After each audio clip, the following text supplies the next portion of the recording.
Кевин болса олардың сөзінен жаңағы балалар ойнайтын жерге ұрлыққа түсетінін естиді. Ал Кевин дүкен иесі жинағанын қайырымдылыққа салатынын біледі. Сосын ол қайтадан қашып кетеді.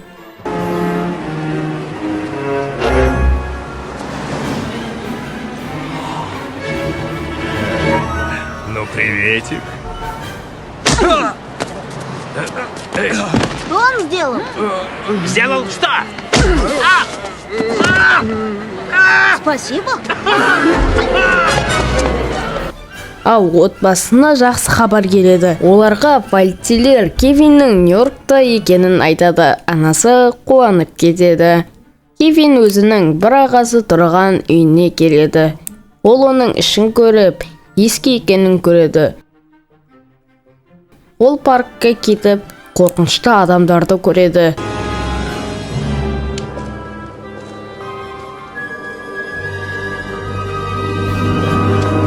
Дай вали. Не зевай. Такси!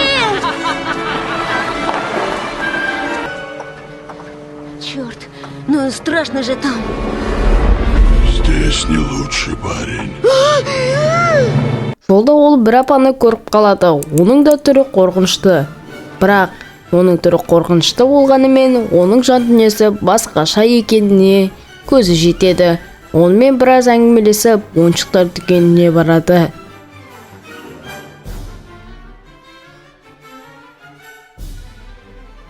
Кевин ұрылардың дүкенді тонауына жол бермейтінін айтып, ағасының үйіне барып, тұзақтар ұйымдастырады. Солай ол дүкенге қайтадан барады. Айнадан қараса, ұрылар ақшаларды алып жатыр. Содан кейін дүкеннің айнасына тас лақтырып, ағасының үйіне қашады. Пути назад нет. Еще одно Рождество в окопах.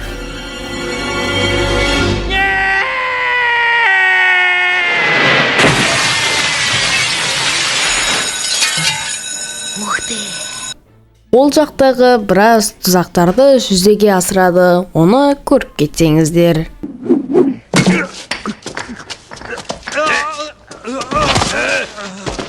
В яблочко.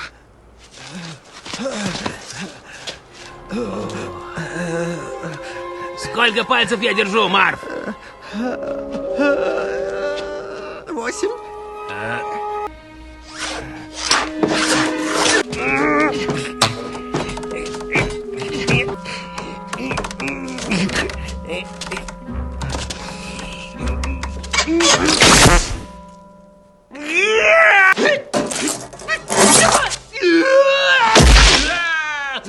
Гарри! Я уже вошел!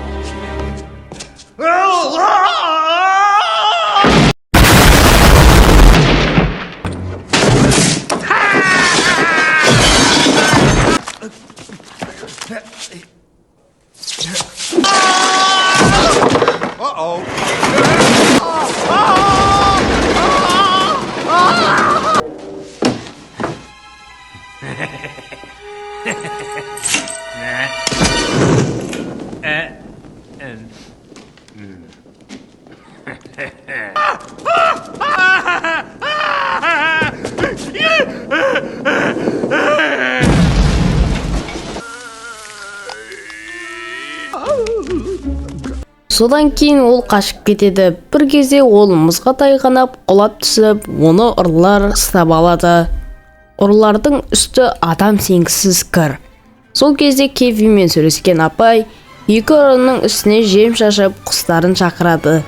Құстары ұрыларды талап тастайды. Полицияға келіп, ұрыларды тұтқынға алады. Және де Кевин елканың қасына барып, отбасын қайта көруді тілейді. Сол кезде анасы да келіп, татуласады. Осымен фильм бітеді. Достар, видеоны арнаға тіркеліп, видеоға лайк басып кетеміз. Ал енді мен сөзімді аяқтаймын. Саламатта болыңыздар.